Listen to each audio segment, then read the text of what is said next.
السلام علیکم ناظرین، امید کرتی ہوں آپ سب خیریت سے ہوں گے۔ آج کا ہمارا ٹاپک فکر کی بات، اور اس نادان قوم کو جس چیز سے منع کرو پھر وہی حرکت ضد کر کے کرتی ہے۔ لباس پر حروف تہجی لکھنا یا شعر و شاعری لکھنا عام ہوتا جا رہا ہے، جبکہ اس کے مستقبل کے محرکات کو مد نظر رکھیں، جب لوگ اس کے عادی ہو جائیں گے اور اس کو برا نہیں سمجھیں گے۔ یہ بہت بڑے منصوبے کی راہ ہموار کی جا رہی ہے۔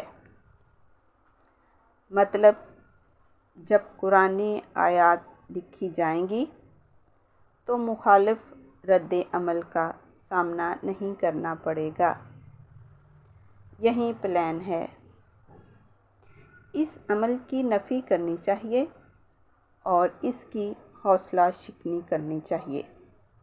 دنیا میں اور بھی بہت سے فیشن ہیں۔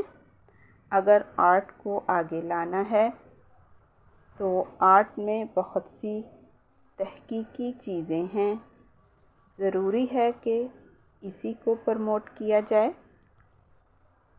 مسلمان ہونے کے ناطے سخت الفاظ میں اس فیشن کی مذمت کرنی چاہیے۔